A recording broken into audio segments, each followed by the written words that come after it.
हाय CID के super fans, क्या आपने कभी सोचा था कि एसीपी प्रद्युमन की वापसी इतनी धमाकेदार होगी और दया और सचिन जैसे फेथफुल ऑफिसर्स भी चोर बन सकते हैं। इस लेटेस्ट एपिसोड में ऐसे ट्विस्ट हैं कि आपका दिमाग खिल जाएगा। ये रही एपिसोड नंबर, जिसमें एसीपी प्रद्युमन वापस भी आते हैं, लेकिन साथ ही कई बड़े राज भी सामने आते हैं। कौन है असली गद्दार और क्या सीआईडी टीम पर अब भरोसा किया जा सकता है या नहीं?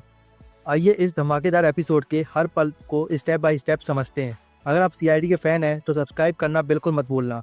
एपिसोड की शुरुआत होती है एक हाई वोल्टेज सस्पेंस से, जहां पे एपिसोड स्टार्ट होता है सीआईडी की टीम के साथ एक पुराने खाली गोडाउन में किसी की तलाश में।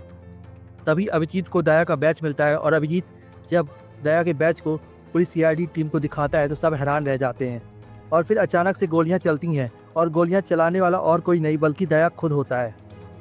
यह सीन्स एक्चुअली में फ्यूचर का फ्लैशबैक है, जिसमें एसीपी आयुष्मान दया को अरेस्ट कर लेते हैं।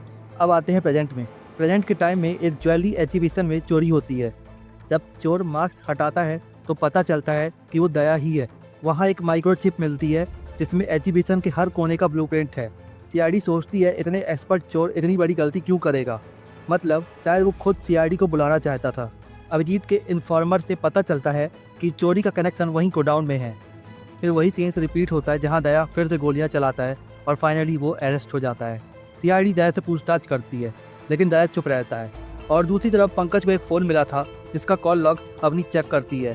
सोचती है कि उसमें उसे कुछ ऐसे क्लू मिल सकते हैं, लेकिन जब अवनी को वो क्लू मिलता है तो वो देख के शॉक रह जाती है। जिस पे बार बार कॉल गया है वो नंबर बॉस नंबर 2 के नाम से सेव था और वो नंबर था इंस्पेक्टर सचिन का। एसीपी आयुष्मान को शक होता है कि सचिन भी गद्दार हो सकता है। सचिन को अरेस्ट करने के लिए पंकज और पूर्वी को भेजा जाता है। फ्लैशबैक में दिखाया जाता है कि सचिन भी चोरी में शामिल था। तब सचिन के घर में पंकज और पूर्वी पहुंचे तो सचिन किसी काम के बहाने से रूम के अंदर गया और उसने फ़ोन की सिम को तोड़कर बॉस मशीन में डालकर भाग जाता है। वो किसी को कॉल करता है और कहता है मैं बच गया, लेकिन दया पकड़ा गया। एक बंदा जिसके जूते पर आई गैंग का निशान था सचिन को देख रहा था। दूसरा बंदा कंफर्म करता है कि सचिन सही वक्त पर भाग गया। फाइनली बेस्ट फ्रेंड होने के नाते अभिजीत पर्सनली दया से पूछता है कि दया तुम अपनी कहानी बताओ कि आखिर तुम्हारे साथ हुआ क्या। दया बताता है कि वो छुट्टी पर था और उसे वहीं पर ज्वेलरी शॉप में चोरी होने की धमकी मिली। उसे बोला गया था कि सीआईडी को मत बताना वरना एसीपी प्रद्युमन की तरह उनकी भी जान खतरे में है। दया ने खुद इन्वेस्टिगेशन शुरू की और सचिन को अपने साथ लिया।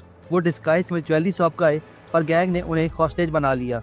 सचिन ने दया को ईयरबड से सब बताया पर गैंग ने उसे पहचान लिया। दया गैंग के पीछा करता हुआ एक टेंट में पहुंचता है। वहां एसीपी प्रद्युमन की एंट्री होती है। वो दया पर गोली चला देते हैं। दया कहता है सर आप जिंदा हैं पर आपने मुझे पहचाना नहीं। एसीपी प्रद्युमन कहते हैं हिलना मत वरना खोपड़ी उड़ा दूंगा। दया वहां से भाग जाता है। दया ये सब सीआईडी टीम को बताता है। एपिसोड यहीं खत्म होता है और मिस्ट्री अभी भी बाकी है। ये था वीडियो को पार्ट 1। मैं आपको पार्ट 2 में पूरी डिटेल्स के साथ समझाऊंगा। जब तक ये वीडियो को लाइक करें, चैनल को सब्सक्राइब करें। मिलते हैं आपसे नेक्स्ट वीडियो में।